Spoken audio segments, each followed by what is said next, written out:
This is a More Than Just Podcast production.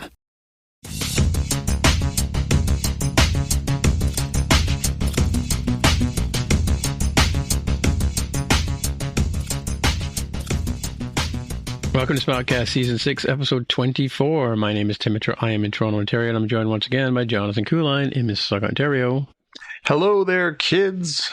And we're also joined by Jaime Lopez Jr. in Seattle, Washington. How's it going? Well, no comment. All right. Let's start off with some fact check. Last week I was talking about the older lady, older person, older woman on Downton Abbey, who is the mother of the guy who voices Corvo. Jump in and tell me that so I don't have to I can look down. Dan Stevens, I think, right? That's his name? Look, all the notes that Jonathan, but you have to scroll past all the notes. Dan Stevens, yes. Hey, Dan Stevens this is a jumbo-sized episode we're doing today. We got three things to talk about.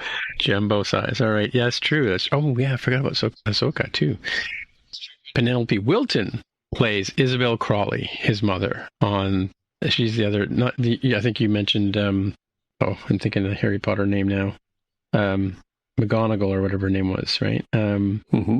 Yeah, she plays Crowley's mother, or Mrs. Crowley, but she also plays Sean's mom in Shaun of the Dead. So that's how I know her. That's pretty much all the fact check we had today. All right, we'll throw over to the headlines, and we'll start off with Jaime Lopez Jr. with some very short news. Yeah, this is a strange one that it came out like a day before the actual stuff occurred, maybe. Oh, I guess to be fair, it's like 2 days before. And then it's the day of, where we're recording a day later than usual. So part of the preview going into Star Trek Day 2023 was the fact that Star Trek is getting the very short treks. So in the old school animated TOS series style, but new episodes of stuff. And although this Verge article says that these are decidedly non-canon, I watched the one today. I'm like, I'm gonna call it canon. I believe this actually happened. Right up to the last scene. Right up through everything. You know, there's all sorts of timey-wimey, spatial anomaly, multiverse. There's all sorts of stuff. I believe that an episode, 3.5 to 4 minutes of it is canon. Yeah. It was funny. It was really funny. Yeah. I wasn't sure if it was a parody at first when you first posted it, and I watched it. It was, because it's pretty. It seems like satire of Star Trek, not actually authorized Star Trek. Yeah, Star Trek Me Too, it should have been called, or something, right? Yeah. I think that was the name of the episode. The Verge article here has what appears to be Neelix in animated form. Again, not Lower Decks animated, but the old school original series, Star Trek animated series style. So even the intro, I don't know if you it paid attention and or cranked up your audio. It's animated for the new logo, little swoosh, swoopy stuff that they do with the ship to celebrate for Paramount Plus, done in the animation, old school animation style. But the audio seemed to be mono, and it was kind of janky too. This is the best that they could record, or maybe you were listening from the best that VHS could handle, kind of thing. So I appreciated that attention to detail. Yeah, I thought it was Charlie Day at first doing the dialogue, but of Kirk, right? But it sounded very similar to him, but it wasn't, I don't think. Yeah, I didn't look at the credits. It sounded like Ethan Peck doing Spock. It for was sure. Ethan Peck. I did see that. I did see his name for sure. But yeah, I don't think it was what's the young Paul Wesley, the guy who does it the Kirk for Strange New Worlds. I don't think that was him doing the Kirk. It sounded like somebody very different. But yeah, yeah, interesting. Yep. Yeah, it was funny. It was. Did you guys watch the actual Star Trek Day video that they put out this morning? No, not yet. With Jerry O'Connell. Yeah. It's weird because we obviously things are different right now. There's the writer's strike, there's the actor's strike, and so there's not a lot of willingness to participate with large corporations that produce film and television. So it makes sense. But this looked like it was recorded well in advance. But remember a few years ago when they had like an outdoor event, and they had like an orchestra playing, and they had like a red carpet, and this was like super low key. It was like 20 minutes long. They talked a little bit. There's Jerry O'Connell was the host. He comes out and he sort of, hey, how you doing? I'm Jerry O'Connell, and I'm talking about Star Trek. And he talks about the history of the animated Star Trek, and then he talks a little bit about they bring in Tawny Newsome and Eugene Cardero come on from Lower Decks, and they do some of the weird moments in Trek history. And then they do like a retrospective on the animation. They do a retrospective on like 5 years or 6 years, I guess, of the new Trek era, and then they pretty much wrap it up. It's they tease the very short tracks. There's not a lot of there. It was just fine, but obviously it's nice to celebrate Star Trek. Obviously we're big Star Trek fans, but it was not very substantive, and really there was only like 3 people in it, and I'm guessing they recorded their parts a long time before this whole kerfuffle, because I don't imagine that they would cross a picket line to make this kind of thing. So. Yeah, right. And I think last year was a full day event, right? Like, and they were doing like live streaming and all this stuff. Like, I was surprised. I took a look this morning to sort of see what was on StarTrek.com. I know it was going to be on Paramount as well, but it's like a 22-minute pre-recorded thing. That's this total sum of it, and there's no news other than they reiterated that they're doing the Section 31 movie, which we already knew about. He mentions that they're doing the Starfleet Academy show is coming, but like we knew that, so there was no news. And as Jaime pointed out, they announced the very short treks a couple days ago, which is weird. So it was really kind of not much ado about nothing. Right. Yeah. The other thing that you can see in the YouTube comments, it's like this celebration of like 50 years of animation, and then everybody's like, yeah, but what about Star Trek Prodigy? You didn't even mention it here, much less tell us what's going to happen with season 2. Not a single clip, not a single reference. Like, it's just gone. Yeah, so they really, in many respects, it feels like they bungled this one. Like, it would have been better to not do this and just pretend, oh, no, negotiations ongoing. It would not be proper for us to do, or just like hand wave something rather than giving us this. Because, I enjoyed the clips. The clips are like pretty dang funny. And the quizzing people on the street of like, can you name a Star Trek captain was really kind of cool. They had a drag performer go out and do like Streets of New York and do what do you really know about Star Trek?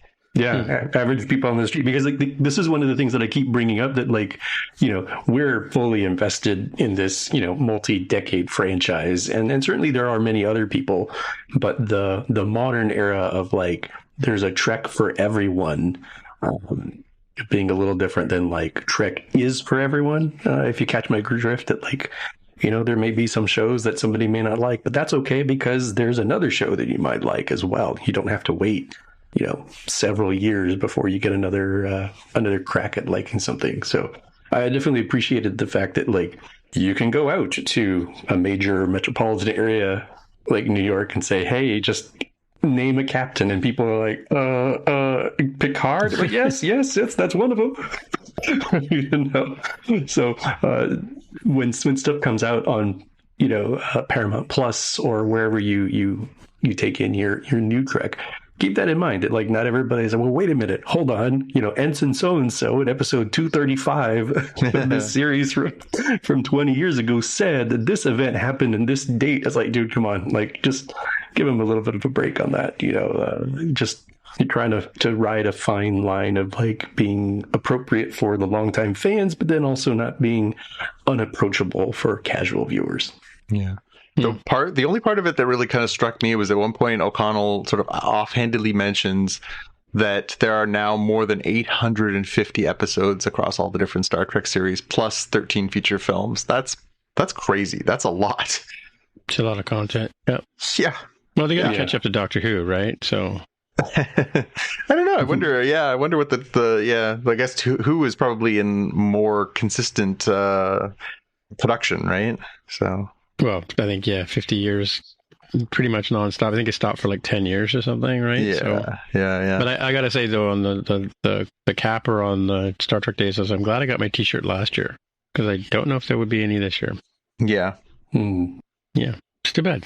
Yeah.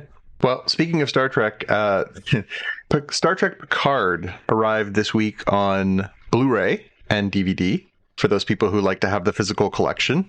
And according to the nice folks here at TrekCore, they actually included, accidentally, I'm hoping, the folks at Paramount, the wrong scene in one of the animated VFX scenes. The 10-second long error on disc 3, 206 on the episode called The Last Generation. And they actually will have the link in our show notes. You can take a look, side-by-side comparison of what it's supposed to look like versus what it does look like. And it's a pretty dramatically different scene when you see them side by side. But didn't it say on the clip that one was US and one was UK? Like, where's that? There was like a little blue an undisclosed location in Europe is how I mentally thought of it. I would have to find the article, because I did actually see people talking about this online while the series was occurring, that like, oh, it's kind of weird that in Europe we see something slightly different than in the United States. For it to get all the way to the, would you say, Blu-ray disc production, that's, I mean, never attribute to incompetence, but you can attribute to greed, where there's going to be like a director's cut edition now with 10 seconds different. No, they're going to sell both. Yeah. No, it's funny. Well, I mean, I think that from my experience in production, that's like a last minute change that didn't make it to the other copy that went out for distribution. But it's funny though, like how long does it take to ship a digital copy of something via the wire? I guess unless they don't do it that way. You know, they put it in a Dropbox, a secure Dropbox or something like that. I would imagine that's how it's done now. Like everything's it's secure digital delivery, right?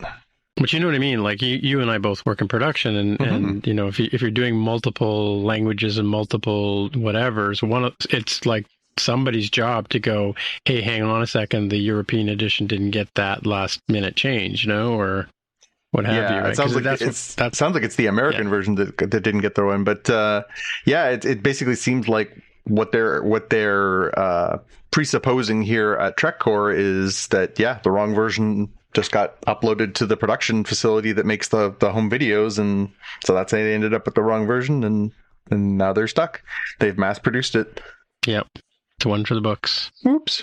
Yeah, this is one where I don't know what sort of version control system they use for communicating these sorts of things, but it certainly feels like the Star Trek Picard season 3 final 2023 Aug 30 11:59 p.m. like model, rather than like, hey, here is like the tag version of like this is what actually aired on Paramount Plus, or this is what should air, and then have that just be the source of truth for everything, versus like, well, I sure hope the intern copied and pasted the right thing and like you said, Dropbox or made a disc and shepherded it over somewhere so that way they could send it across wherever they needed to.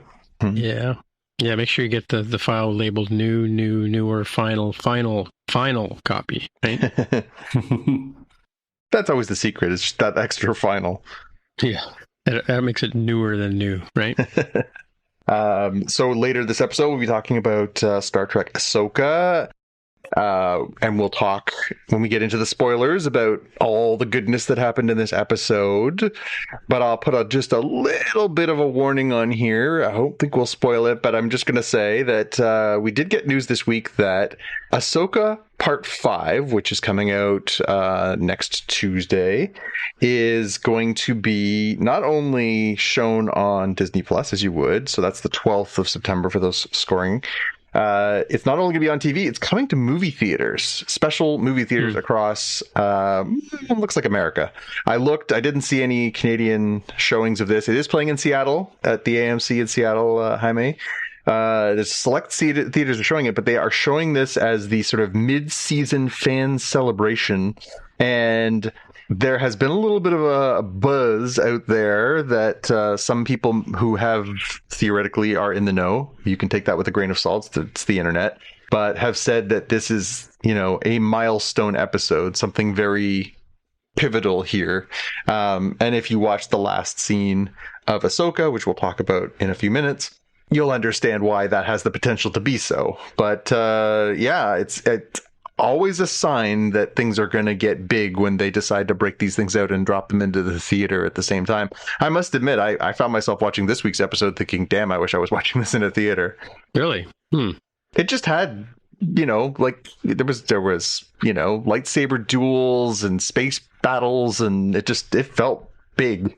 And I felt like this is the first time I felt like my TV wasn't doing it justice. Okay, cool. Jaime, is it worthwhile? Are you gonna step out and see it in the theater? Apparently it says wait list. So on Tuesday the 12th, there's one not too far away, the Alderwood Mall. I really don't see. I kind of want to know what's in there, because if you're gonna do this sort of weird thing, that it's not there's natural places where you would do this in the story normally, right? Like the premiere. Okay, get people all hyped about it. The finale, holy smokes, it's been building up to this, right? People are going to pew, pew, pew and punch each other in the face and maybe cry and learn something about humanity, like all of that stuff. Doing it right here, like smack dab in the middle, is really weird unless this is the holy smokes, guess what happens here? Spoiler event happens. That's the only thing I could think of. And that would maybe push me towards joining the wait list. Yeah. Which let me see. Clearly, Rosario Dawson is announcing her candidacy for president, and with AOC as a running mate. Well, I don't even know if they're still seeing each other, but she was dating Booker, right? She was dating Cory Booker, the politician from New Jersey. So you never know. Oh, really? Yep. You never know. Yep. Could be. All right. Well, and speaking of the Disney Plus, once again the strike is being blamed for more shuffles in the calendar, which is just a way of saying that the studios are trying to spread things out a little bit so that they have new stuff to offer and keep people subscribed to their channels. So, we were a little up in the air as to when we were going to be getting some of the Disney Plus, Marvel, future Star Wars content, all that kind of stuff. They are now, they announced this week that they are going to bump a few of their shows around. So What If, the next season of What If, Echo, the spin-off from the Hawkeye series, and Agatha, Coven of Chaos, which has now been renamed Agatha Darkhold Diaries, are among the shows that have now been moved as a result of all of this stuff. So bear with me here. Let's see. It says, Loki we know we're getting. That's happening for sure. That's coming on October the 6th. Second season of What If is now debuting sometime around Christmas, it says, which, again, take that with a grain of salt. Echo, which was supposed to be coming on November 29th, is now moving to January. So we'll do that in January 2024, so a couple months. And let's see what else we got here. X-Men 97, sorry, Jaime, has also been bumped. It was originally planned for this fall, and now it says early 2024. So that's a nice nebulous way to say sometime between now and April. And Agatha, the WandaVision spinoff, was supposed to be winter 2023, is now back to early fall 2024. So that is a hike down the road. That's been kicked by almost a year. Ironheart, which is a spinoff from Black Panther Wakanda Forever, was again scheduled to drop this fall originally, and now it is completely off the schedule. So hopefully 2024 at some point. And the Daredevil series Born Again, which was supposed to be spring 2024, is unclear where that's going to end up because they had to pause due to the strike. So the Marvel Disney Plus stuff is, yes, I think they're spreading things out a little bit so that hopefully they can get a little bit more time in. And I got to be honest, I don't mind it. Like, I felt like I think the way they're doing it now, where it's basically like, give us, a six episode run, and then give us a couple of weeks or a month off, and then give us another, Star Wars, mix in some Star Wars, mix in some Disney, mix in some animation. I don't need to be like, 6 shows at once, and I don't need, 10 new Marvel shows a year. 4 Marvel shows and 4 Star Wars shows is tons of content. You could even cut that down a little bit more, but I guess I get what they're going for, which is, keep giving them the food pellets, and, they'll keep hitting the buttons. Right. You mentioned WandaVision. Does that mean that Harry Styles is going to come back, or what? Well, the one thing that's not mentioned on here is the Vision series, right? They mentioned that they're going to do the Paul Bettany Vision series. So I imagine we're probably looking at 2025 by the time that one comes around. So from when WandaVision came out and we got introduced to the sort of reconstituted, rebuilt version of the Vision, the White Vision, it's going to be like 4 years afterwards. We're starting to get into movie timetables here. Yeah, it's crazy. Well, I mean, it's what it is. It's funny that the writer's strike is affecting a lot of things, and obviously all the late night shows have all been on showing interviews from like 2-3 years ago, which is really strange to go back and watch some of these up and coming actors who are starring in their first roles, and it's like from 2 years ago, so they're no longer up and coming. But today or 2 days ago, Jimmy Fallon was in England for hosting a big debut for the Rolling Stones. You may have heard of them. They're some sort of rock band or something. But yeah, just interesting that I guess they don't need to write. Like, who wrote the questions is what I want to know. Yeah. Have you heard their podcast, the Hosts podcast on Spotify? The Hosts? Yeah. So the 5 current late night hosts. So this would be Jimmy Kimmel, Fallon. Jimmy Fallon, Stephen Colbert, John Oliver, and Seth Meyers are doing a short-term podcast on Spotify called Strike Force 5. And it's the 5 of them.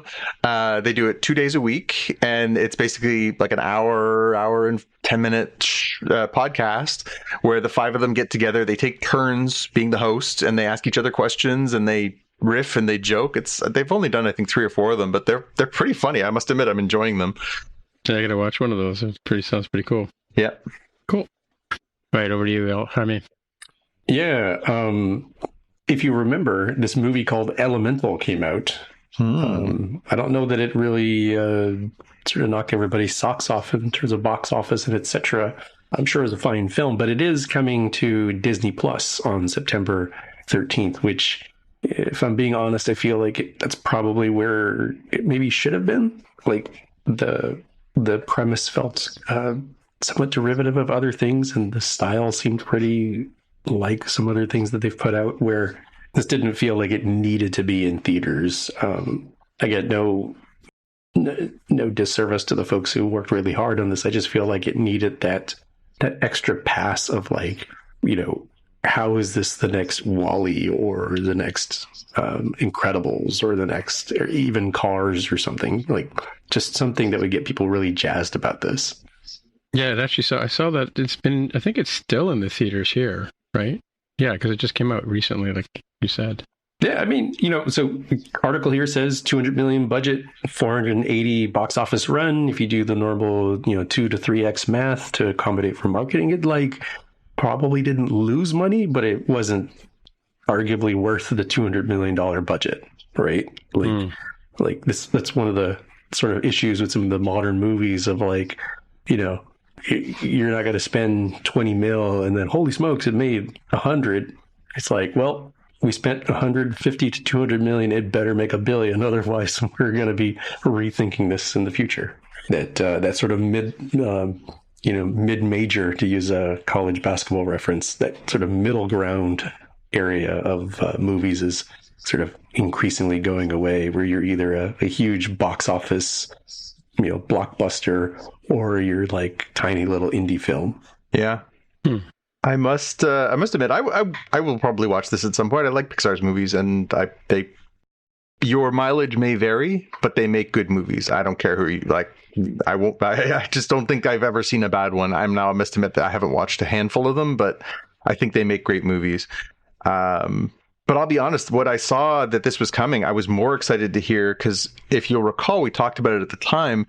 They tacked a short on to Elemental when it came out in the theaters, which was the Carl's Date, right? It was the last short that they did from the characters from Up, with Carl Fredrickson, Ed Asner's character, and Doug the dog. And they loved this one little short, and it was the last thing he recorded before Ed Asner passed away.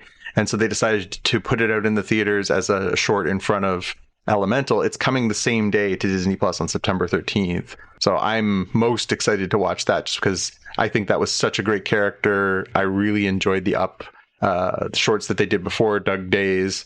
And I'll definitely be checking that one out on next week. Cool. Back to you, Jaime. Yeah, speaking of blocks and busting them, you're going to love this pun here. So it'll make more sense Here's when I describe wind-up, what folks. it is. It's like, here it is, winding up. So this new Apple TV Plus TV series, apparently it's going to be 10 episodes premiering on November 17th, is called Monarch: Legacy of Monsters. And if you're like me, when you heard that, you're like, what is that? And then you go to this article here. So granted, we are in a podcast as an audio medium. You're not going to have the same surprise that I did of like, oh, it's Godzilla. Why did you not put Godzilla in the title? It feels like that would have been... missed opportunity. Sure, whatever. Okay, fine. So this apparently takes place in the sort of modern Godzilla King Kong cinematic universe. Apparently just a little bit after the... what do you call it? King of the Monsters movie, but apparently before the Godzilla versus King Kong movie. So it's kind of in betweener. It looks kind of interesting. Of like, what do you do with this creature that is like a hurricane and volcano and earthquake have become, semi-sentient, and the humanity of dealing with that in the sorts of, from the teaser, like what sorts of ethical boundaries are you willing to cross to prevent that sort of chaos from taking over your Earth? Do you gents see the trailer here? No, I have not, but I must admit, you've sold me. I want to see this now. It seems interesting, and apparently this is leading into the next movie in the franchise, which I didn't realize already had a name: Godzilla X or Cross King Kong: The New Empire.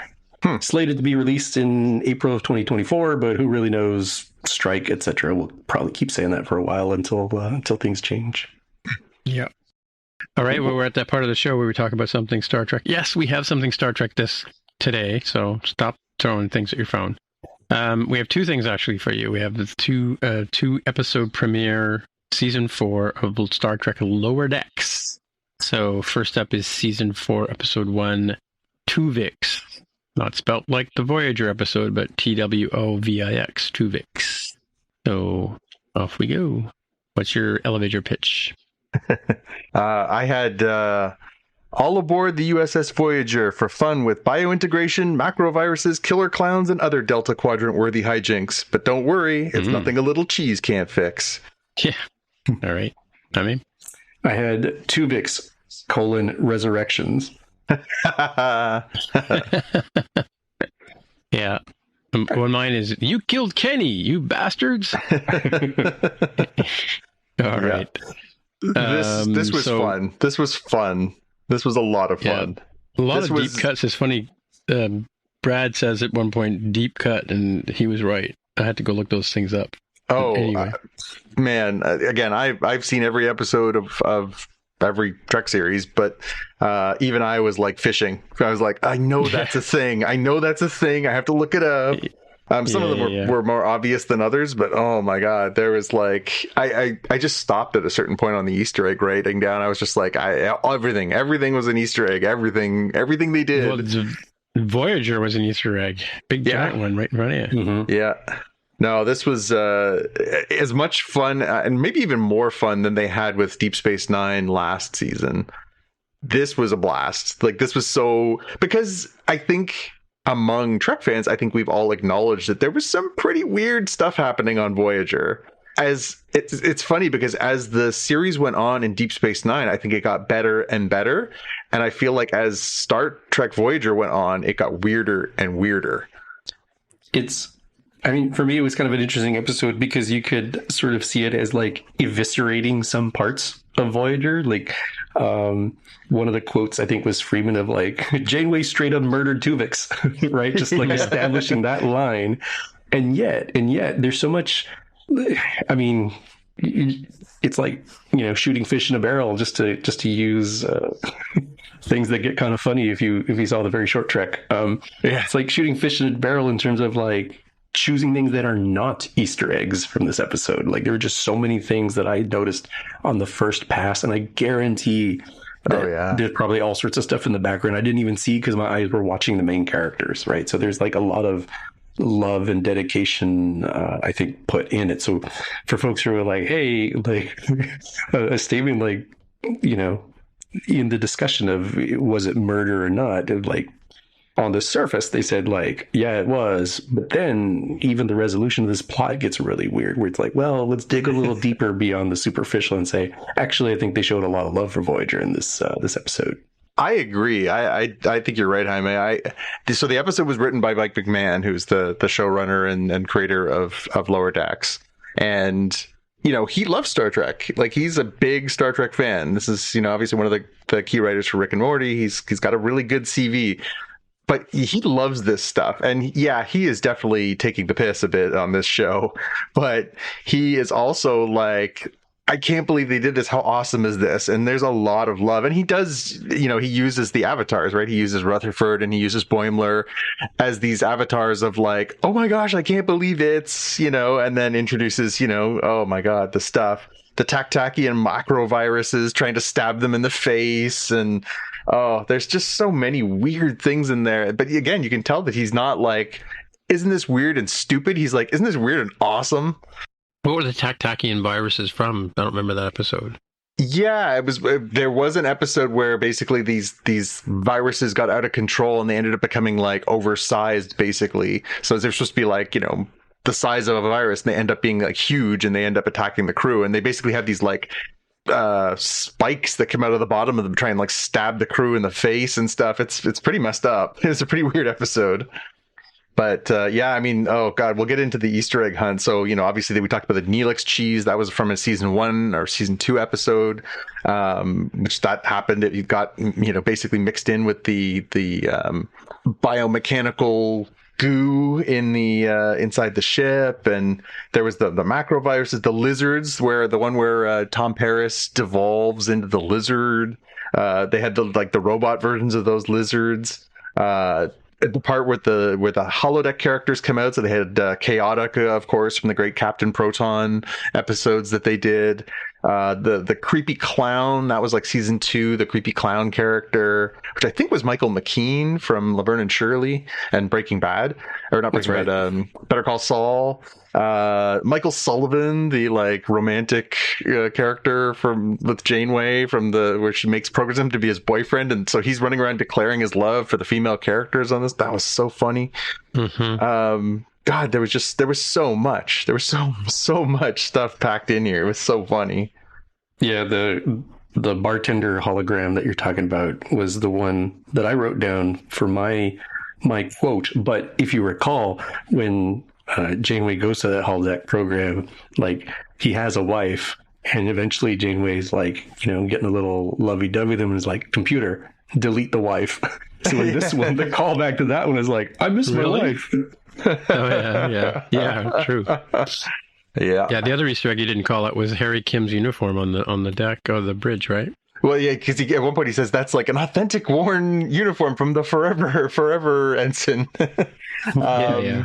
Yeah, there was, I mean, again, there was so many, like, at one point they have one of the displays, you can see, like, Neelix's weird cooking outfit, you can see they've got a 7 of 9, including her recharging station at one point falls over on top of one of them, like, oh, you can't throw a rock for hitting it.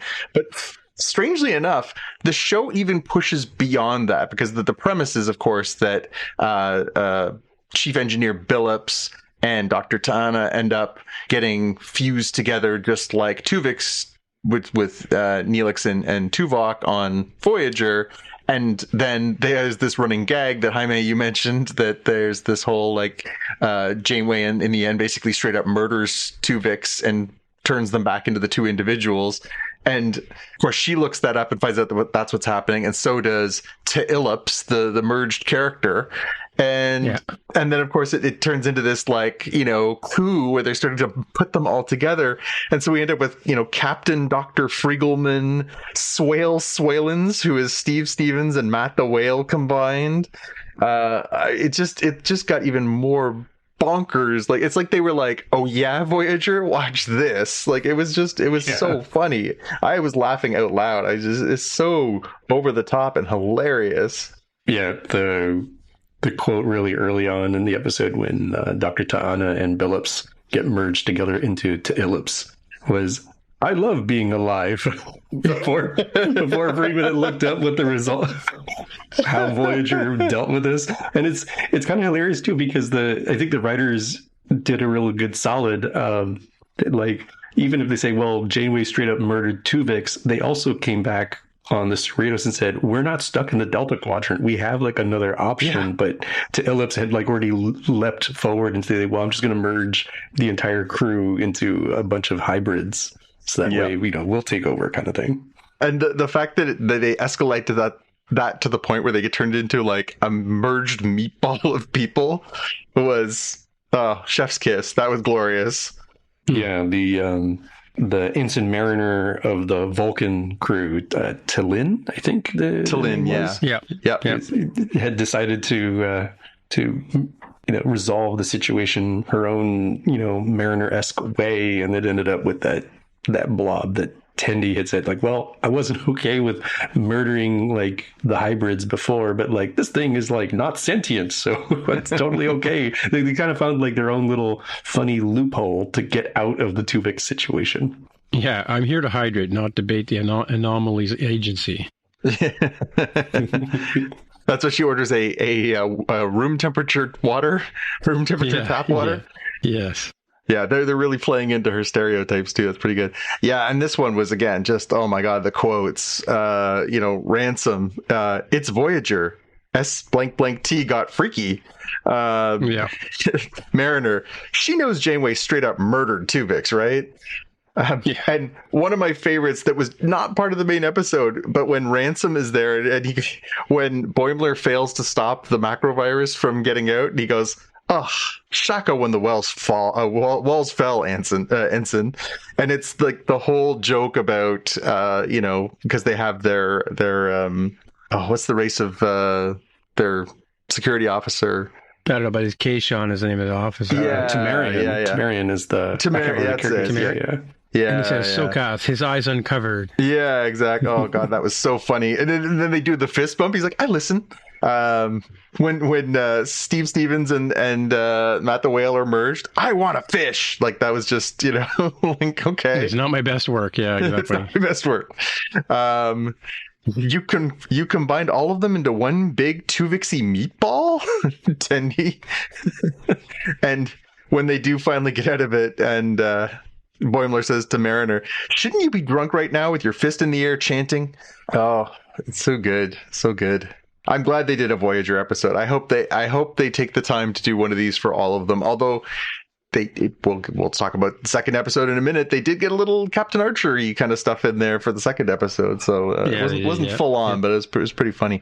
The thing we skipped over was the big question, which is, so this episode ends with this weird sort of coda of these Klingons are on their ship. They encounter this other weird ship in space. It powers up, it takes down their shields, and it kills them all. So my question was, what killed them? What is that? Isn't that Boba Fett's ship?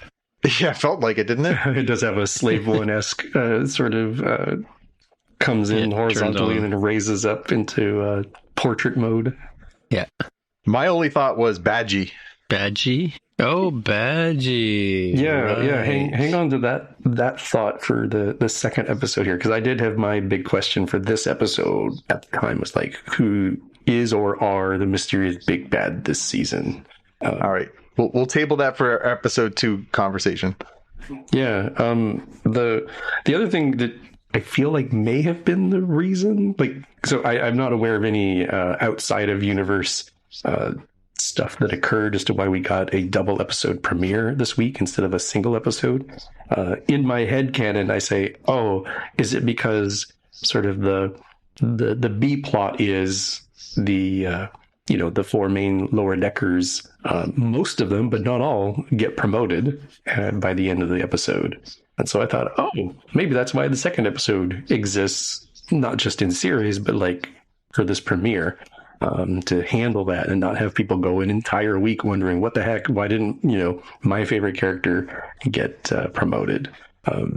that was one where I was kind of wondering about that, because now some of the lower deckers are now what I will refer to as upper deckers, because I feel like it's quite in line with their characters. Middle deckers, yeah. I was going to say, can we call them middle deckers? Because I'm just going to leave it to our audience, if you're an adult, to look up the term upper decker on the internet. It's a different thing. It's a different thing. Really? Maybe not safe for this family-friendly podcast. Just go switch that safe search to off. Oh, okay. Yeah. Log in as yourself in your browser history, all that sort of stuff. And make sure your Share mom's on not in the Zoom, room. put it up on the big screen, in the office, just that. And be prepared to slam the laptop shut. Do that indeed.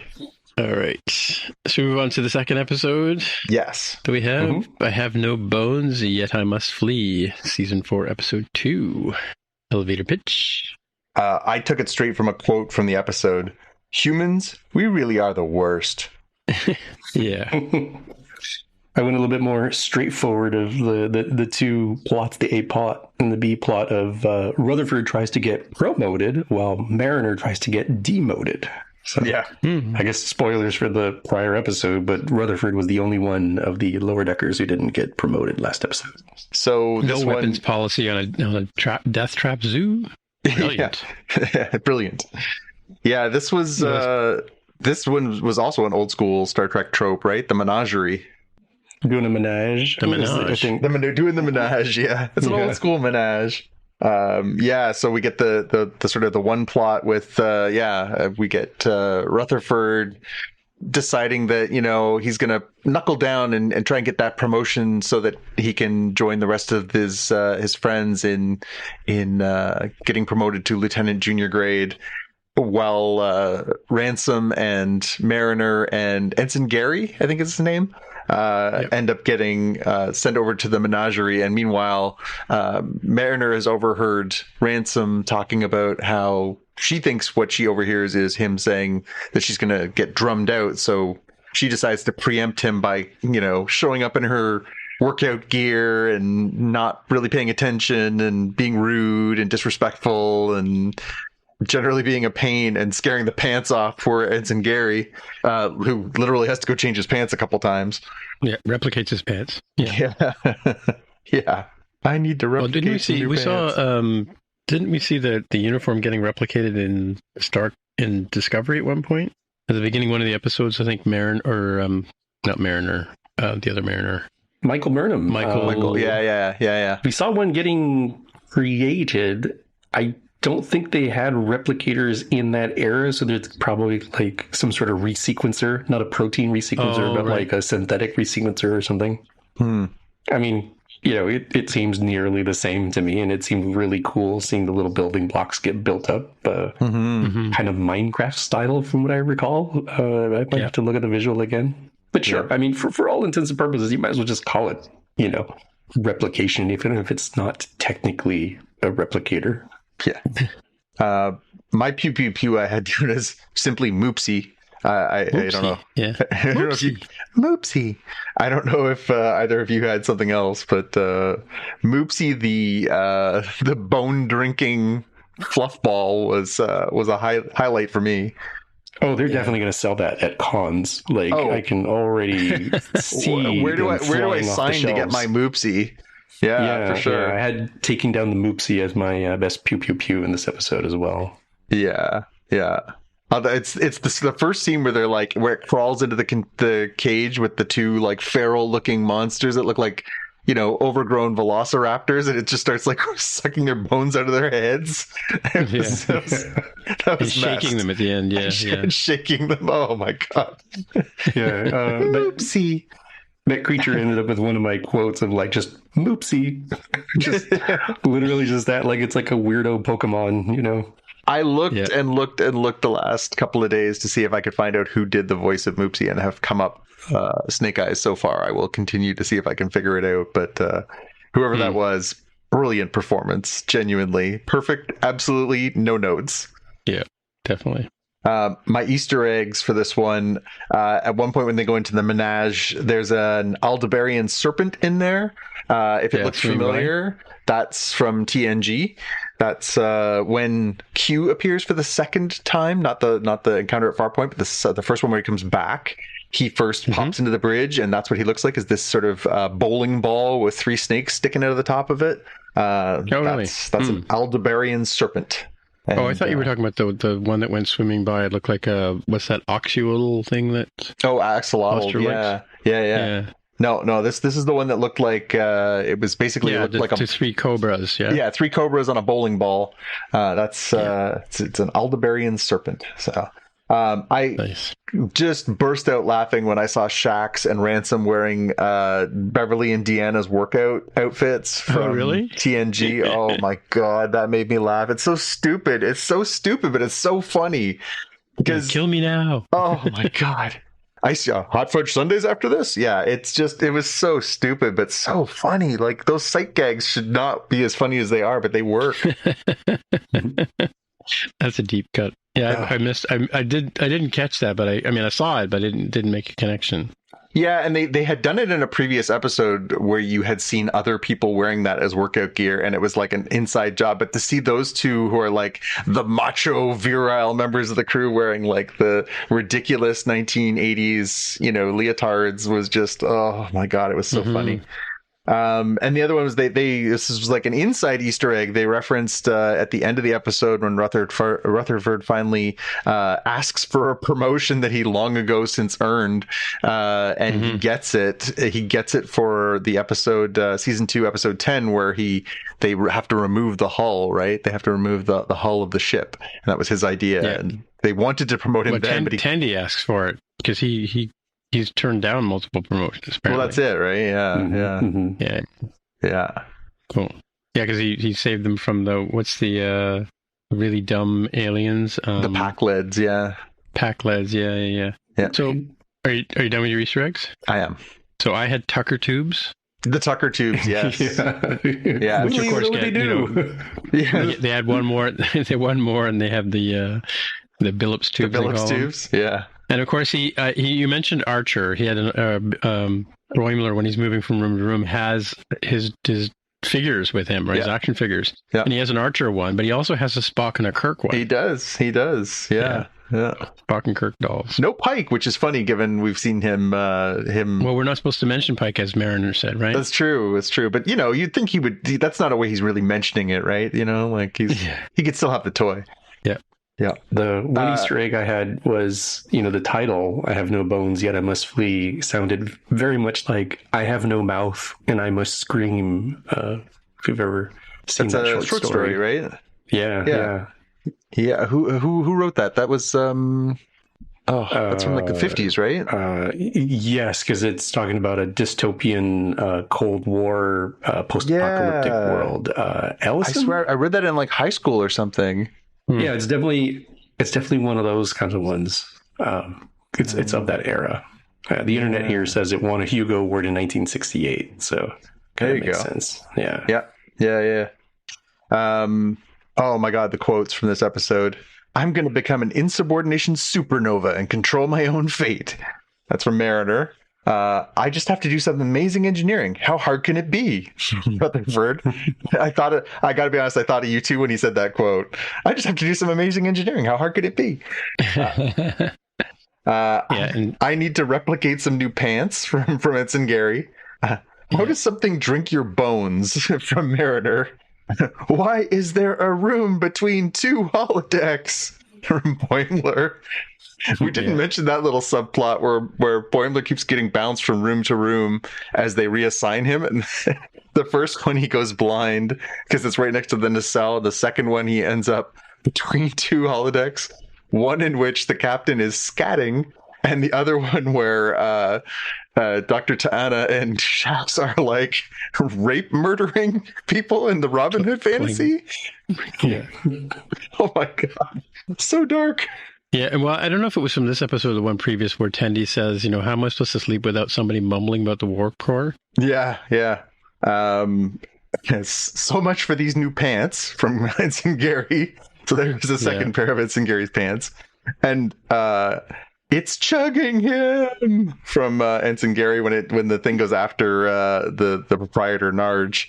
And the one that I used as my part of this episode was humans. We really are the worst from Mariner when they find out that the humans are the ones who accidentally let Moopsy out.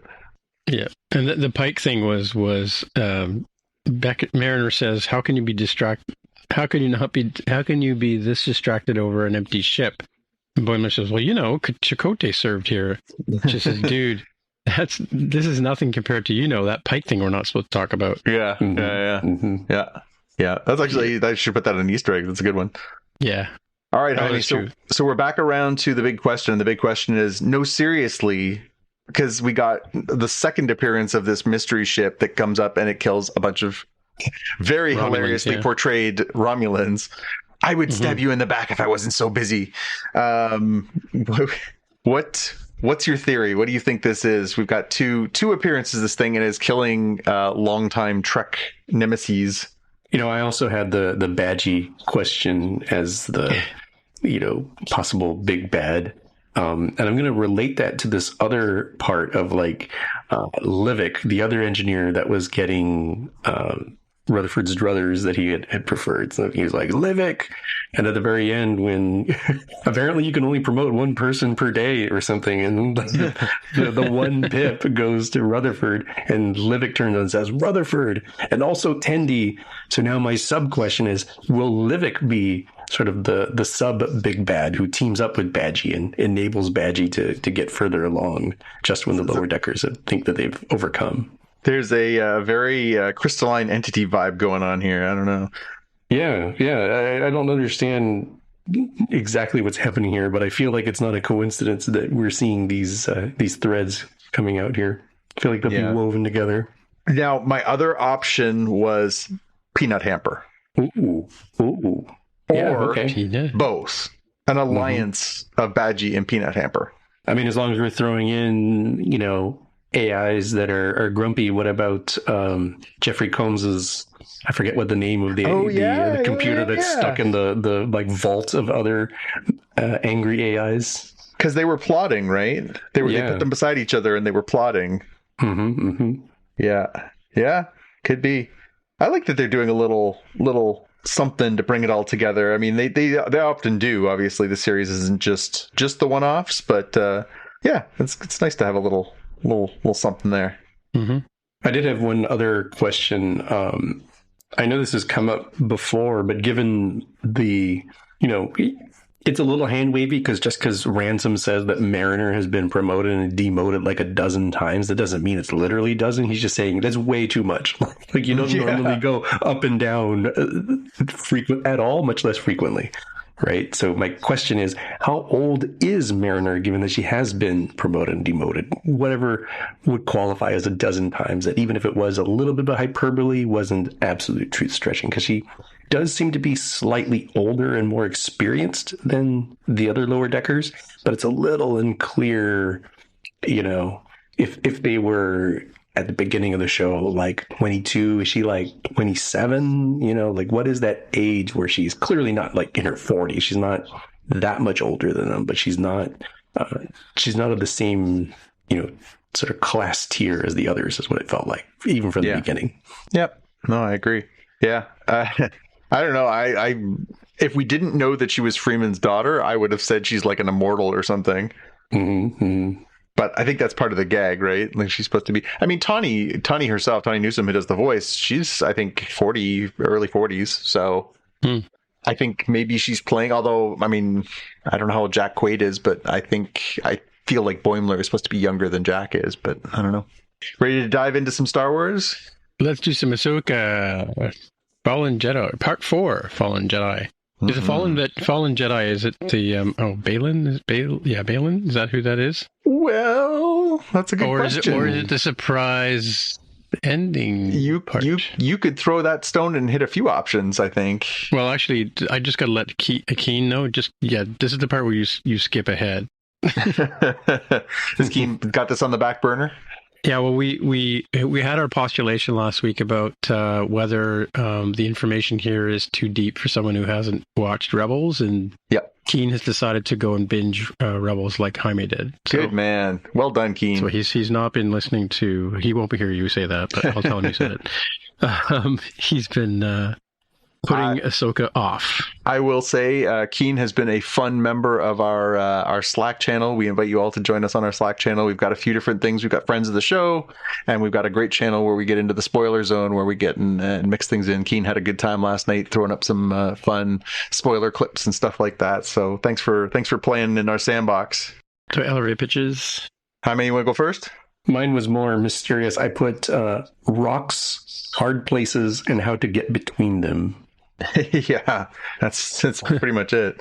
Well, picking up on Ahsoka's line from this episode, it was Ahsoka's not here to talk about her past, but she's coming face to face with it, whether she likes it or not. Mm-hmm. Yeah, this was, I guess this was sort of the first culminating episode. So we've had these sort of overlaying arcs of, this mysterious map and them trying to get to the other side of the galaxy, to a different galaxy, further away. But this one, it kind of all comes together on this planet Cetos, where they have to basically, Ahsoka and Sabine have to duel their way through the forest, fight off a bunch of assassins and assassin droids, get through what looks to be an Inquisitor, as well as a Dark Jedi apprentice and a very powerful Dark Jedi, and try and somehow stop this. We've got Hera finally coming into the mix. We get to see the Ghost for the first time. We get sword fights. We get, space flights. We get, all kinds of stuff. This was a banger, I thought. Mm-hmm. Yeah, 100%. Like this was what I timed. I thought the first few episodes there was moments I liked, but it was a little slow at times. And I get why they're doing it. They're trying to show you a little bit some of the dynamics and stuff. They got to lay the foundation, but this was a banger. This was where I was like, oh yeah, this is what I wanted. Yeah. The only question I had was when the hyper ring bursts into warp or whatever it is, does their jump, they kind of go right through Hera and her company X-Wings. That doesn't take her out. Yeah, sorry. It's the Holdo maneuver from. No, I know, but it doesn't take them out. I mean, because it's a circle, right? I think the circle goes right through them. I think that's why they survive. Okay. Yeah, they get caught in the wash, which is why some of them end up damaged and crashing. But otherwise, they didn't physically connect, which is I think the difference between that and the Holdo maneuver. Yeah. That was my take on it. In there too. Rebel Uppa is in there as well. That's true. We got Carson Teva back as the X-Wing pilot / sheriff on the edge of the frontier. Too bad he didn't bring his buddy from the drinking establishment with him. Would have been nice to see. True. Nice to see Zeb show up at some point, but we get to see the Ghost for the first time. Really, for the first time. I mean, we saw a cameo of it, obviously, in Rogue One, and I think we saw it in a background shot in a previous episode. But here we see Hera and Jason actually climb in the Ghost, the real physical Ghost, and go and take her for a spin. And man, I'm such a huge fan of Rebels that I was giddy when I saw that. I was like, yes, we're finally getting the Ghost in action. It didn't do great on its first fly out, but I have a suspicion it's going to play a pretty key role as we go forward. Well, she was Hera was always sort of like the Thunderbird vehicle that always came to the rescue in many, many episodes, right? Well, and her strength on the Rebels show is that she is just one of the absolute best pilots that we've come across in Star Wars. And so to not have her behind the stick on this show would have been just a waste. Like, again, she was fine in the first couple episodes. We got to see her in episode 2 when they're trying to escape with that piece of machinery to add into the hyperdrive. They see her flying, but she's kind of like dodging some blasts and flying. So here we finally actually get to see her doing her thing, and that was just in the Phantom, not in the Ghost. So Ghost. Yeah, so I thought that was a lot of fun. Again, I'm such a fanboy for all this stuff, so it's in my wheelhouse. So for my pew pew pew, I had the Baylan Ahsoka fight at the end of the episode. Is that did you guys have anything different? No, pretty much. There was a lot of sword fighty kind of stuff in here, right? So I like the droid fight with Wang and I don't know what you call those other robot droids. They're HKs. They're hunter-killer droids. Hunter killers, yeah. Just I thought it was kind of cool to see him in action. Yeah, it was funny. Like you tend to think of him. He's not quite as I don't know what effete or just useless as C3PO. But he still comes off as a little bit sort of prim and proper. But then when it's just to throw down, he's like, "Yeah, I'm throwing down." That was pretty fun to watch. Well, he trains Jedis, right? I mean, like he was training Sabine earlier, right? Yeah, for sure. Just in terms of the wax on, wax off stuff from last episode. Jaime, did you have Baylan and Ahsoka as well? I did, although I did give the other nod because I figured people would choose that. I chose the Huyang fisticuffs. Yeah. As well. It seems kind of a little different too. I thought that the duel battle that they had in the middle of the episode between Ahsoka and Maruk and Shin Sabine was good, especially because there was that tension with Sabine, the rematch, right? Like last time she got a sword stuck through her. And so you're like, well, she hasn't done that much training since then. Like, what's going to be different? But the difference was this time that she fought like a Mandalorian, right? It wasn't about fighting like a Jedi. It was about fighting like a Mandalorian. She not only did she use her lightsaber, but she used her gauntlets. She used her guns. She used her agility. She used her smarts. Mm-hmm. Yeah, that's what I was thinking too. She had the armor on and stuff. Like, the fake out of like, I'm going to force push you. Like, actually, I'm just going to shoot you in the face with my gauntlet. Like, no power. It would be considered dishonorable and cheating from a Jedi standpoint, but not from Mandalorian standpoints of like just fight to win. Yeah. No, it's funny. Did you use knee rockets? I can't remember. No knee rockets in this one. I did think, as I was reflecting on the sort of the first 4 episodes, I was like, we really have only seen her put the helmet on a couple of times, and she certainly has it on and off throughout Rebels. But I'm conflicted because I think Natasha Liu-Bordizzo is beautiful, and I don't mind seeing her face, and I think she's a really good emotive actor. But also, I kind of like to see her wearing that cool Mandalorian, because it's such a unique Mandalorian design with her paint job on it and stuff like that. I kind of like maybe put the mask on her a couple more times. Yep. So Easter eggy stuff. Obviously, the ghost. We finally got the ghost, so that was a big one. So there was a bit of a discussion online with the fight between Ahsoka and Maruk. She kills him, but not really, because Maruk's clearly already dead. When we see her slice into him and he dies, we see him basically burst, and what comes out of him is Night Sister magic. So I think what we're supposed to infer is that Maruk is basically a resurrected warrior who's basically like been brought back to life. Now, whether or not he was also, whatever other part of his origin we want to get into, clearly he was not a real there kind of person. Mm-hmm.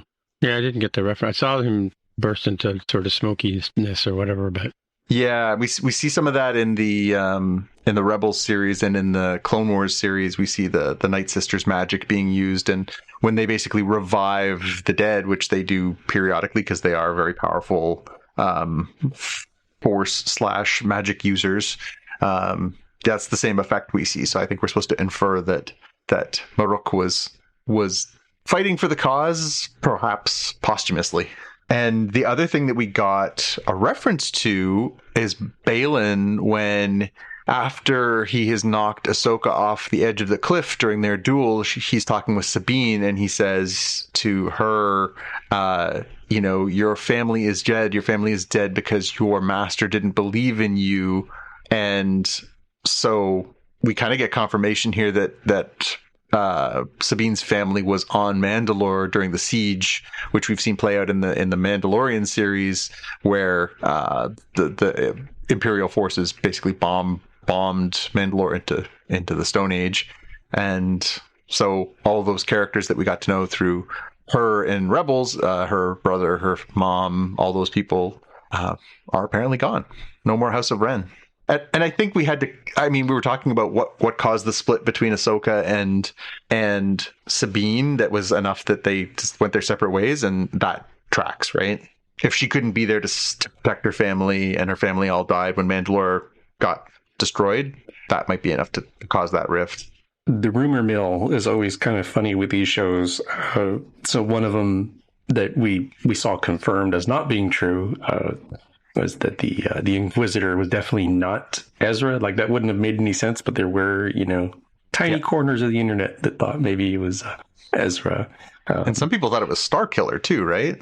From the Force Unleashed. Yeah, the game series. Interesting. Yeah, there was a few people, because I guess Sam Witwer has had some credits in the depths of the credits. And Sam Witwer did, he was the voice of Darth Maul on the Clone Wars and Rebels series, but also he was the voice of Starkiller on the Force Unleashed video games.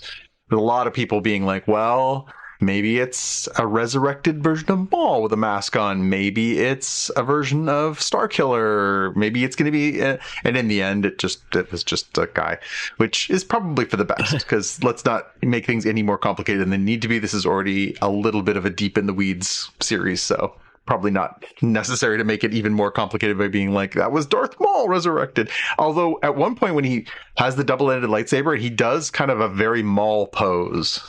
And I was like, Yeah. So question I have, though, is when Jason says, I have a bad feeling, is that an Easter egg or a quote? I mean, it's a callback for sure, because that's something we've heard throughout the Star Wars series and movies in over the every years. Single movie? I don't know. All 6 of them? I have a bad feeling about this, yeah. Mm-hmm. Yeah. Definitely a throwback, for sure. The mask of age doesn't work out, but the funniest one that I'm pretty sure was a joke I'd seen was like, who is Balin? And somebody said, I think it's the kid who says, Master Skywalker, there are too many of them. What are we going to do? Who had somehow survived. Yeah.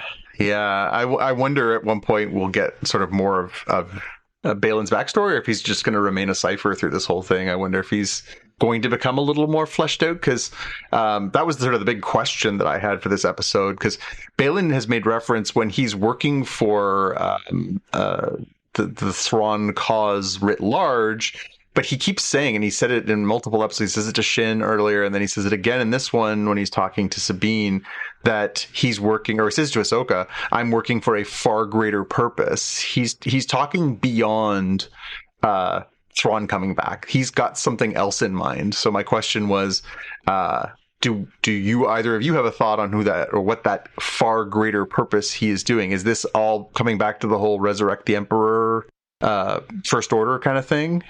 I didn't go that direction. Greater cause is this whole clone Palpatine, big plot in the background? I mean, that's certainly plausible. I didn't think to go there, because when I looked at the past few episodes, and this episode in particular, I saw a lot of contrast, a lot of people who have more or less the same choice to make. They just take a different path. So if you compare Ahsoka to Balin, both have left the Jedi Order.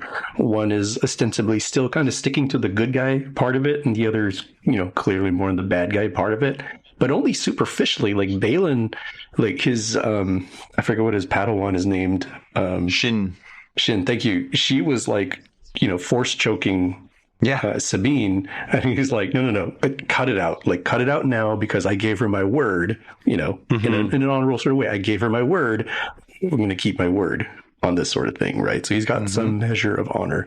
You have Ahsoka versus Sabine, where, they both have this same choice of like, if it comes down to it, we got to destroy the map because we don't want Thrawn to come back. That was my quote here.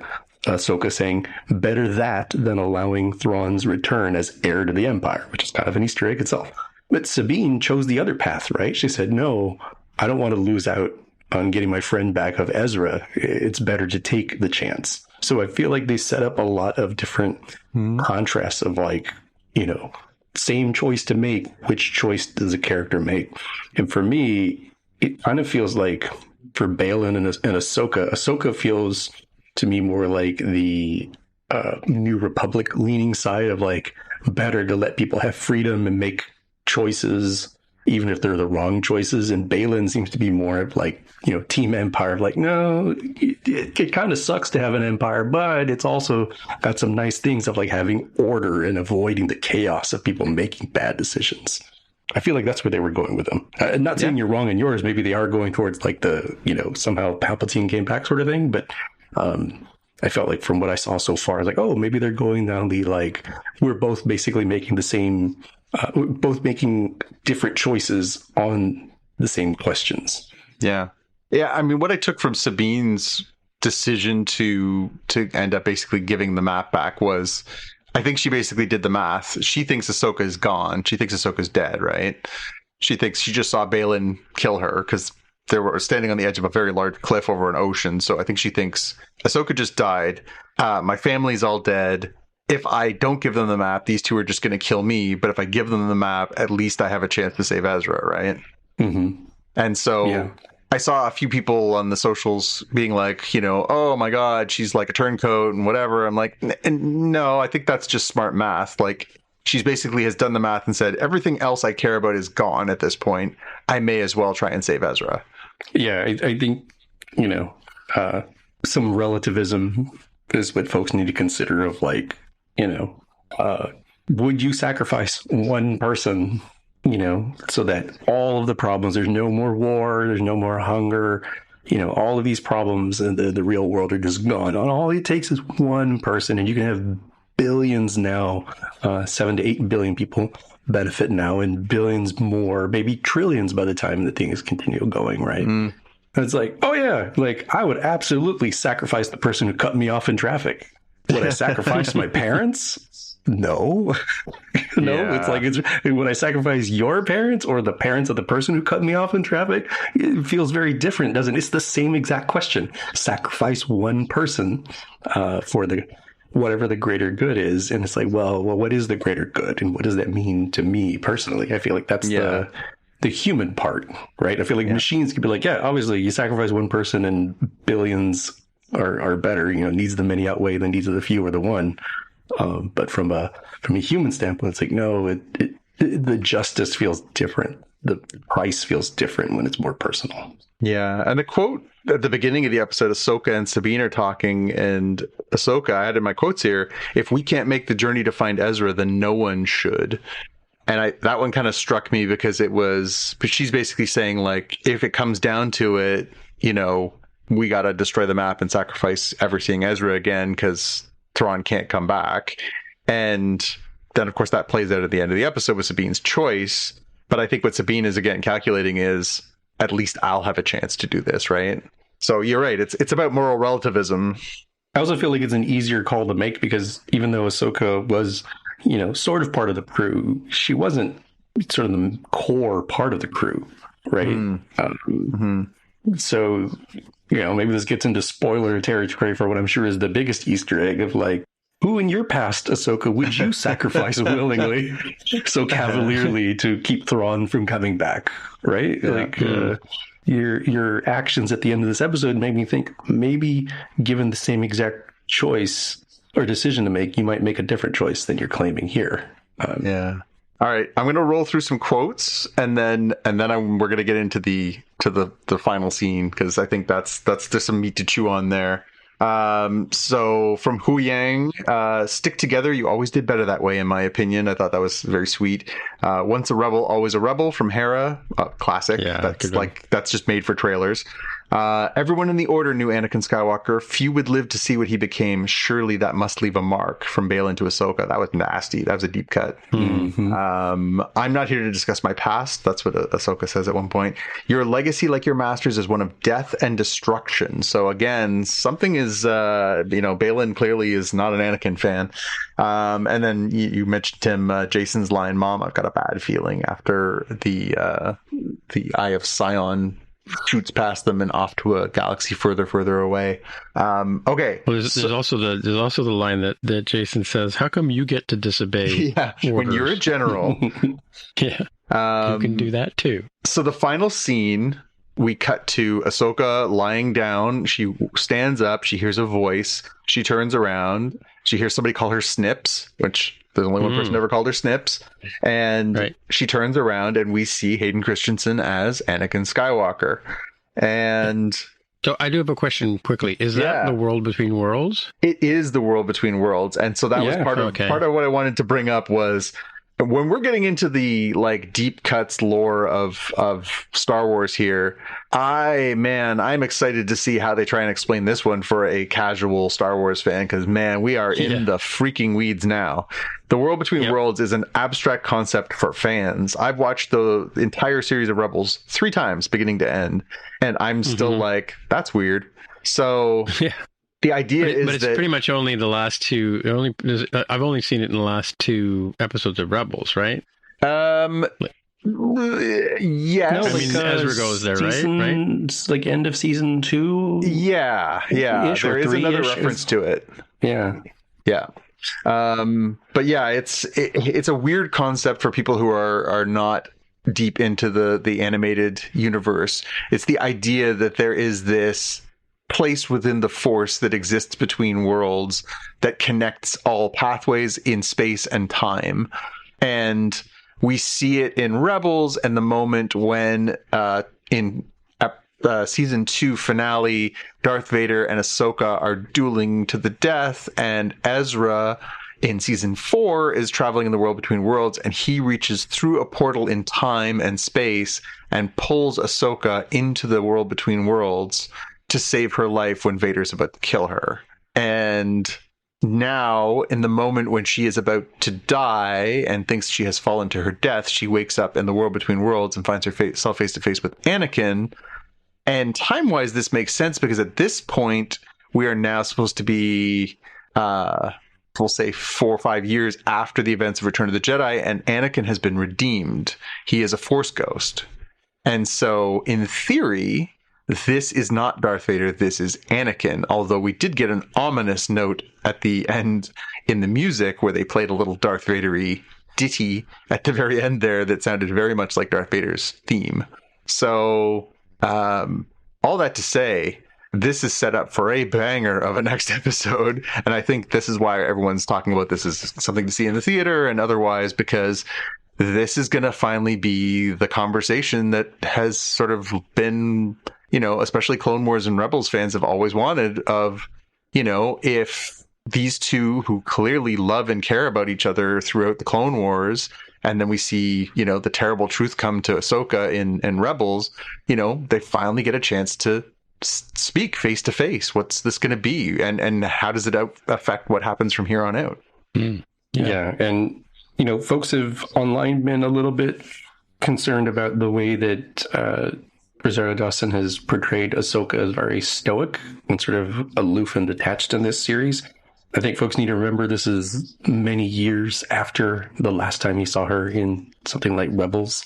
And I would say that to Rosario Dawson's credit, she acts very differently when she sees her master, right? Like she opens up and brightens up quite a bit seeing him. So I think that was quite intentional to have her be kind of aloof and world weary, and then have her sort of youthful vigor reignited through this connection. I hope that's the case. I think I think Rosario is an incredible performer. I have enjoyed almost every single thing I've ever seen her in, including this. But I'll be curious to see how the character might change as a result of what happens in episode 5. So speculation corner.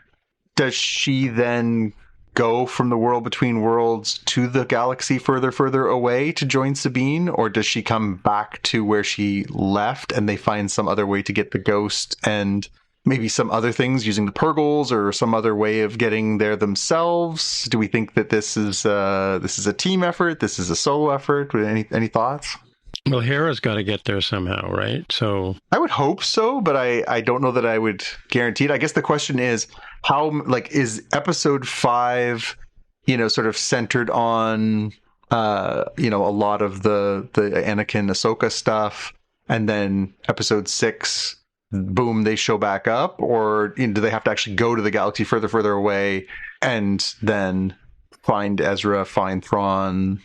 I'm thinking the end of this series logically is they're back in their own galaxy. Thrawn is back in their own galaxy, and probably Ezra is back in their own galaxy, because the idea is that Thrawn is going to be the big bad for any future Ahsoka, Mandalorian, Book of Boba Fett, all that stuff. So he's coming back to this galaxy, because they've already said they're going to do him as the big bad in future seasons of these series, as well as the culminating film that they want to do, which Filoni's going to direct. So that's kind of a spoiler that we've been given as fans, but we know Thrawn is eventually coming back. We just don't know the circumstances, right? Yeah, I mean, based on kind of what you guys have just sort of said, and all of us have noted that Rosario Dawson's portrayal of, I mean, it's kind of like Luke Skywalker in Return of the Jedi. When he goes to face Darth Vader, he's very calm, cool, and collected, right? He's not the whiny, kid we're used to, right? He's all dressed in black and all that kind of stuff as well, right? Maybe this meeting with Anakin is going to change her perspective on, because I mean, she's not been able to have that, exit interview with Darth Vader, basically, right? To say, hey, what the hell happened and what did you do and where do we go from here, kind of thing. And maybe this opening scene of next week's episode is going to be that, right? And then coming back to whether Hera's involved in finding Thrawn and that, why have her as a B plot anyway, then, if she's not going to go to the main battle, which is going to be when we discover Thrawn and Ezra and things like that, right? Yeah, I guess the question is the main battle happening in the galaxy far, far away that we know, or is it happening in that further away galaxy? Well, I mean, this is kind of like I think what you're sort of implying to me is like Darth Vader spinning off at the end of destruction of the first Death Star, kind of like they had him spin off so that he could come back and be the big bad in the future movies, right? So as opposed to being destroyed with Grand Moff Tarkin, but yeah, I think that I mean, that's what I would sort of want to see. Like, if, not knowing what you just told me is that, Thrawn is expected to be in the following films. I mean, they have to bring him back to this far, far away galaxy as opposed to the far, far, far away galaxy, right? Yeah. So, but I think, I mean, where the conflict's going to happen? I mean, obviously, Balin is going to the new place. Morgan is going there. Their apprentice is going there. Yeah, and Sabine's with them. Yeah. Sabine's going. I think Sabine has an ulterior motive. Why she's probably figuring out, that there's no other way to get to where Ezra is. Yep. Without, I mean, because the question is, like, she disobeyed it. Not that Ahsoka is her commanding officer, because she disobeys her and doesn't destroy the sphere. Yeah. Right. And I don't know if Balin convinces her to do this, or maybe, like, hang on a second. So when Ahsoka tells her to destroy the spheres before they meet Balin, right? Yeah, the beginning of the episode, she doesn't tell her to destroy the sphere. She basically says, if we can't get there, no one should get there. Well, okay, so maybe this is her. Okay, I can get there this way, right? Yeah, I think so. I mean, or it could have been an unspoken, like, they'll come back in episode 7 saying, "See, our trick worked. We fooled them into thinking we didn't want to go with them." Because at least she's staying with the prime objective, which is to find out where stop Thrawn from coming back, and subplot or secondary directive is find Ezra, right? Because Ezra is also a known Jedi, right? Yep. So it's 2 against 1 with Ahsoka and Ezra, right? Yep. Although it's funny because for the people who don't know, when you watch Rebels, people tend to think of Thrawn as this, he's a tactician, or, if you don't know much about him, people talk about him like he's this, great warrior or whatever. But he's a martial artist. He's a badass in that show too. He's a scary dude, and he's like 10 times smarter than everybody else. Have you read the Thrawn books? I read the original Heir to the Empire when it came out, so that would have been 35 years ago. 30. So I have virtually no recollection. I have a good memory, and I don't remember a lot of it. But I never read the rest of the trilogy. So I don't really have. I have them on reserve at the library. You just reminded me to go check and see what happened to where I am in the list. But yeah, 'cause I have copies of them. I still have my original copies of them here. I have the original hardcover. No, from I'm waiting way for back the when. I'm waiting for the audiobooks. Oh, okay. Yeah. But yeah, I mean, this was what I was looking for from Ahsoka. It was a slow burn for the first 2 or 3 episodes to kind of get to this point, but this was a great combination of, action, intensity, gravitas. I thought Ray Stevenson as Balin was extremely gripping. I thought he played it just like he was scary. Like the way that he was just physically imposing on Ahsoka and just seemed so menacing and powerful. I thought was really, really captivating. And yeah, this was a really good one. And it just sets up what, I mean, I'm excited to see, as a, fanboy, I have kind of always dreamt of what we might get some closure between Anakin and Ahsoka, because their relationship is at the core of the Clone Wars series, and it's so important. And it's funny because the movies, the live action episodes 1, 2, 3 really focus on the Padme and the Anakin relationship, but I'm not sure that's as important as the Ahsoka and Anakin relationship in the end. Mm-hmm. So I'm really, really curious to see how they put together. Now, I know the next episode is written and directed by Filoni, and Filoni loves this stuff, and it matters to him. And I'm hoping it's everything that we want it to be. Yeah, I think worth noting in the spoiler zone section of our Slack community, Dave Price had said that he appreciated the Viking style Jedi that Balin represents, where his style is a lot more like a claymore, which I'm going to interpret to mean more like I'm going to bludgeon you. Two-handed battle sword. Yeah. A two-hander. Yeah. Mm-hmm. So kind of a bit different than the like ninja-esque, samurai-esque sort of style that has come from the prequel era. It's a little bit something different. All right, should we move on to the watch list? Mm-hmm. Why didn't I put anything on the watch list? I'm sure I have something. Well, we'll vamp for you while you do that. Yep. I had The Wheel of Time Season 2. It's on Prime Video. They dropped the first 3 episodes last week, like on Fridays, I think. Maybe it's on midnight or something weird like that. And so they're up to the episode 4 now. So I believe it is an 8-episode series for this season, just like last season. So they're about halfway already. So if you enjoyed the first season and you want to see some more, I think it's right in line with that. It's I think it's one of those series that like everybody is looking for their Game of Thrones equivalent, and this is sort of the second time up at bat for Amazon, because clearly they had the Rings of Power as being their Lord of the Rings equivalent for House of the Dragon or Game of Thrones, and I don't think that this series quite reaches up to that, but for young adult reading material turned into live action. I'm not familiar with the books. I've not read the books. I've been aware of the book series, but for me, I'm like, it's enjoyable week to week. It's a good question, Jaime. I was thinking, Tim and I talked about Foundation a while back, and I'm really enjoying season 2 of Foundation. It's a show that's been one of my favorite shows the last little while. I thought season 1 was a little uneven and a little hard to follow. This one has been focused more on a singular time period, I think, and has been focused on a sort of smaller scope of characters. And I've really, really enjoyed season 2. And Tim made the point, he's read the books. I haven't read the books. Mm-hmm. I don't feel encumbered by that past history. And I find that that's probably, in this case, a good thing. But, we kind of dip in and out of this philosophy, right? Like, I've read all the Game of Thrones books. I've read, obviously tons of, comic books that are tied to Star Wars, other things to sort of tie together all this mythology that we love.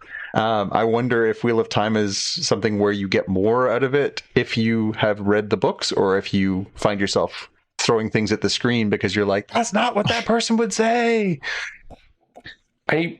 It's hard for me to sort of gauge, because there's always that element of like, hey, this wasn't word for word. It needs to be a 31-hour episode series just for like the first season kind of thing. So there's obviously going to be some shortcuts taken of some sort. I think season 1 had a few things where I'm like, that feels like it wouldn't fit the character as I understand them. I bet you they had to squish 2 characters worth of reasoning into one for this one.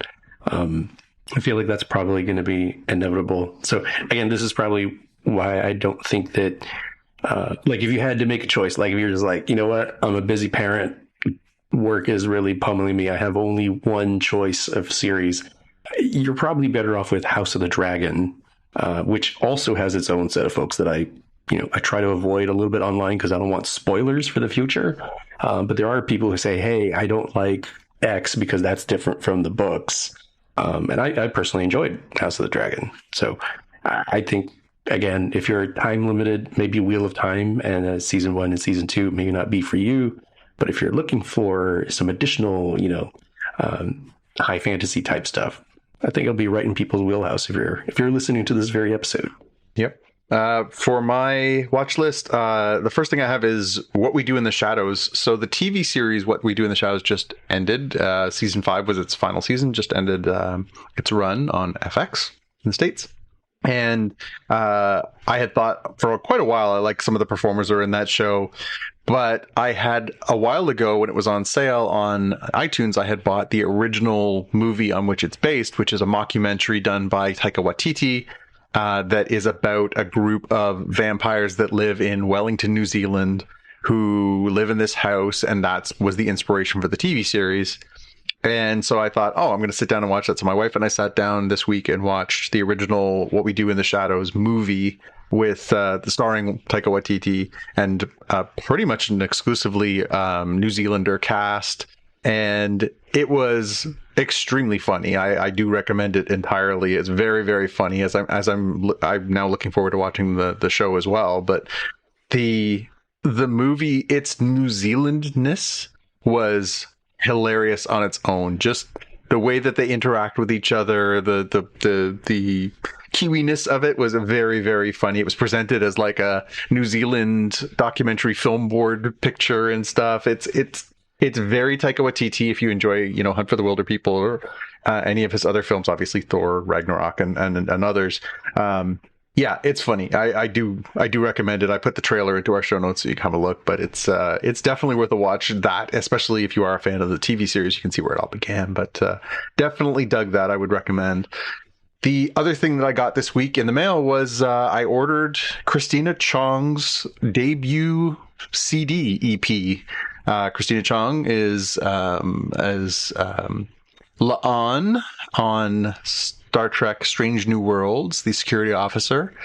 She has been posting for a while that she was recording some music, and that obviously we saw her sing in the musical episode of Strange New Worlds, and she was pretty darn good. She's probably the best singer of that episode. And so she posted on her socials that she was selling copies of her EP, and not only is she selling copies, but she was autographing them. So in the mail this week was my autographed copy of... I was going to ask if you got an autographed one. Okay, good. Yeah, good. The autographed copy of Christina Chong's Twin Flames EP, and it's good. It's really good. It's like, it's only 4 songs. It's pretty low, as far as, the amount of time you get out of it. It's only about 15 minutes long, but she's really talented. I think she if she wants, she can have a dual career, because I think we all enjoy her on the show, but it's good. I think you can get it on some of the streaming services as well. So if you don't want to invest, I completely understand, but I thought it's a fun thing to have, and it's nice to support artists who are on their way up. So get a chance, check out Christina Chong's Twin Flames. Cool. I'm glad you got the signed one. That's definitely important. Mm-hmm. She actually signed them, and then she posted that they were all gone, or somebody complained they were all gone, so she went back and signed a few more. So yeah, I don't know if you got the first batch or the second batch. I did get the first batch, but yeah. Oh, cool. Yeah, I got in the post from England. I assume this is her handwriting on the front of the package, because it's very pretty. Yeah. Okay, cool. Keep the package, I guess, right? So for me, I've been watching Invasion Season 2. It just came back. It was an interesting... It's sort of a War of the Worlds kind of concept, but told in a sort of very like nowadays kind of way. And there's a bit of reading involved because some of the characters speak Japanese, I think it is, or it might be Chinese. But this season now is sort of evolved beyond where we left our heroes last season. It was a 10-episode season. It's very well done, very well, highly produced. And I'm enjoying it. I did try Jaime's pick last week, Our Flag. I forgot what Death is Our Flag or something like that or whatever. Our flag means death? Our flag means death. The flags were funny, I gotta say. And some of the crew are funny, but I don't know if I can finish. I watched a couple of episodes, and I don't know if this is for me. I'm not really getting it. I mean, I get it. It's funny. It has moments and stuff like that, but I'm not sure it's something I really want to continue. Same thing with The Clearing. I started watching The Clearing about 4 or 5 months ago, and it's a bit derivative, and it's not a sci-fi story, but yeah, I think I'm pretty much done with that one. And I am going to start watching at some point. I don't know when, because I know this is the final season, I believe, or part 5 of Disenchanted, right? Yeah, I thought about throwing that on my list for the same reason. I saw it pop up on my Netflix this week and was like, oh yes, I have to sit down and watch that. Yes, but now you probably want to savor it because you know it's the last one, right? So yeah, although I'm kind of glad, like, because it has been a little erratic as far as when it's been out. I'm not only looking forward to watching the last season, but I think I look forward to sometime in the next few years sitting down and doing one, like, start at the beginning, work my way through the whole thing, and sort of see how it all comes together, because it does have a really kind of overarching arc too. Yeah, it did sort of feel a little long in the tooth in the 3rd or 4th season a bit, right? It was dragging a bit, yeah. I think the choice to end it is not a bad one. Yeah, 100%. All right, well, I guess that's it for another episode. So, Jonathan, if people want to get in touch with you, where do they find you? You can find me on Twitter and Instagram at JPK News, or you can find me on YouTube at youtube.com/@JPK. And Jaime, if people want to get in touch with you, where would they find you? I'm on Twitter as @DevWithTheHair. All right, my name is Timitra, Timmitra, on the Twitter machine, the X machine, the Threads machine, the Mastodon machine. Yeah, that's pretty much where you can get me, so just look for that name. And until next time, we'll see you in the future. Bye. Bye. You've been listening to the Spotcast podcast. If you want to find out more about the podcast or see the episode show notes, visit the Spotcast website at spotcast.com. You can get in touch with us on the website or follow us on Twitter at Spotcast. If you have feedback or questions, send us a tweet with the hashtag AskSpotcast. If you like the show, please consider recommending us to a friend, writing a review on iTunes, or pledging any amount at patreon.com/Spotcast.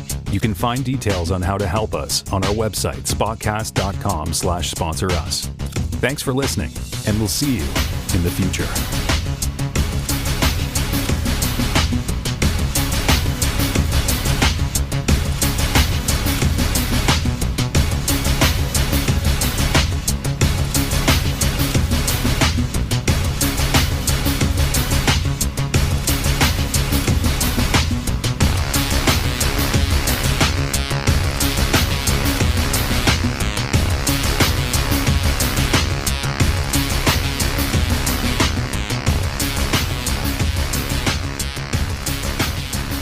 Every time we call it the X Machine, I feel like we're talking about like some weird nickname for my son. Do you know what? The naming of X is just, it's so problematic. Oh right? my God, like, yes. I mean, like, beyond the fact that Apple prohibits you from naming an application with one single letter. Yeah. But they managed to pull it off. Yep. I don't know, maybe Musk bought some Apple shares or something, or has a lot of them, and they kowtowed to him. So, because if Jaime or I tried to do it, they wouldn't let us do it. No. Yeah, exactly.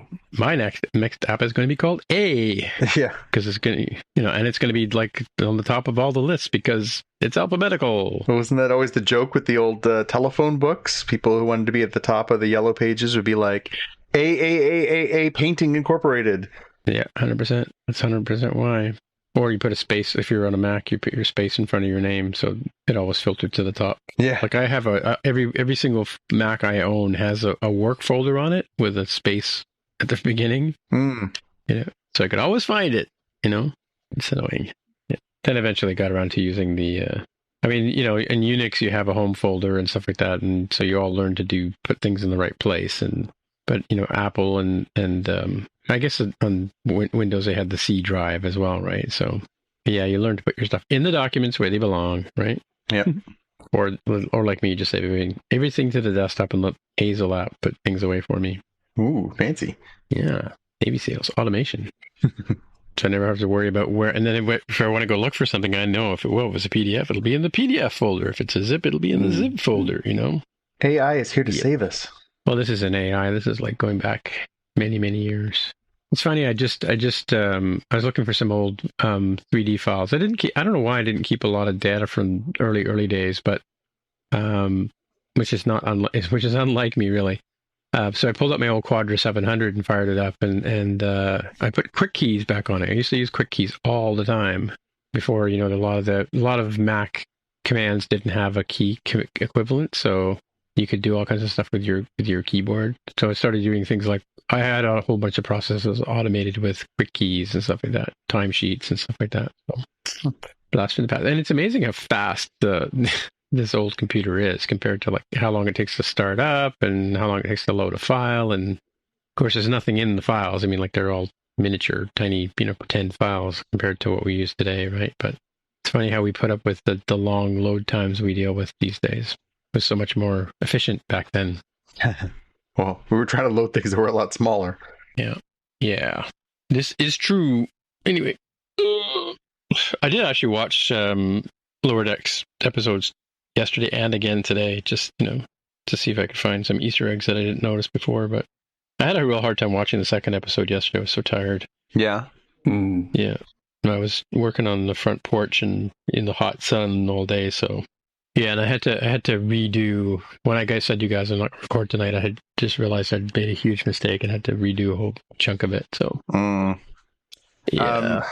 I noticed on Amazon earlier today, Amazon Canada, but Amazon writ large, I assume, that they just put up the pre-orders for the Disney Plus, the physical copy stuff we talked about a few episodes back, the Mandalorian and Loki and WandaVision.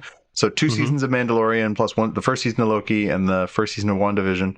These are 4K steelbooks, $75 Canadian a pop. What?